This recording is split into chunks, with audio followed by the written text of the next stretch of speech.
Xin chào. Xin chào, Vietnam. Thank you. Thank you so much. Thank you. Please.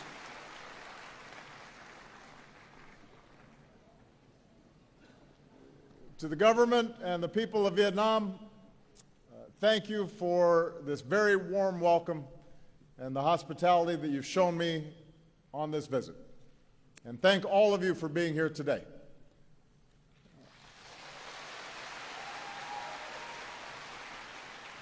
We have Vietnamese from across this great country, including so many young people who represent the dynamism and the talent and the hope of Vietnam.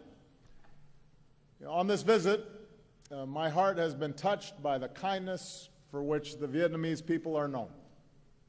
And the many people who've been lining the streets, smiling and waving, I feel the friendship between our peoples.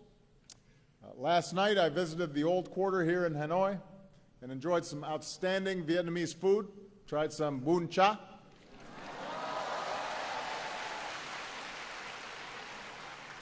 Drank some bia Hanoi. But I have to say, the busy streets of this city, I've never seen so many motorbikes in my life. So I haven't had to try to cross the street so far, but maybe when I come back and visit, you can tell me how.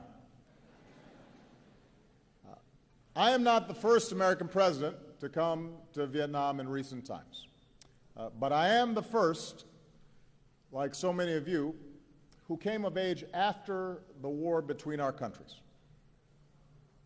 When the last U.S. forces left Vietnam, I was just 13 years old. So my first exposure to Vietnam and the Vietnamese people came when I was growing up in Hawaii, with its proud Vietnamese-American community there.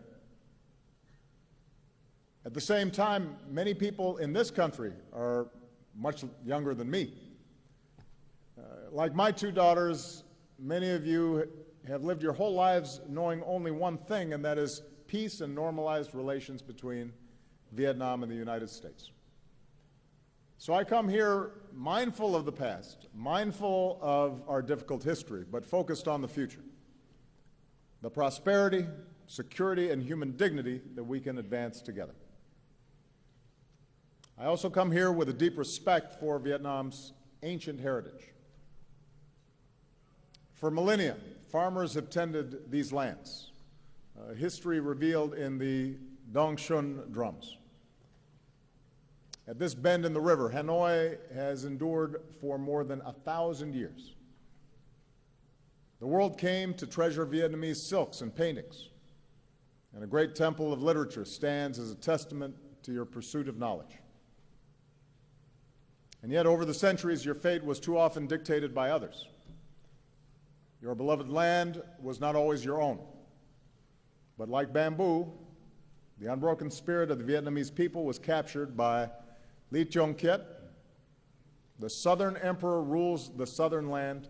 Our destiny is writ in heaven's book.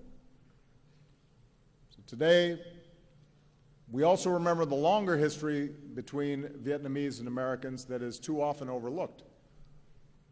More than 200 years ago, when our founding fathers, Thomas Jefferson, sought rice for his farm, he looked to the rice of Vietnam, which he said had the reputation of being whitest to the eye, best flavored to the taste, and most productive. And soon after, American trade ships arrived in your ports seeking commerce. During the Second World War, Americans came here to support your struggle against occupation. When American pilots were shot down, the Vietnamese people helped rescue them.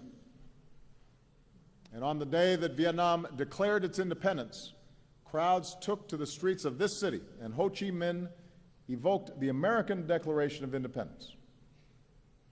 He said, "All people are created equal. The Creator has endowed them with inviolable rights. Among these rights are the right to life, the right to liberty, and the right to pursuit of happiness." In another time, the profession of these shared ideals and our common story of throwing off colonialism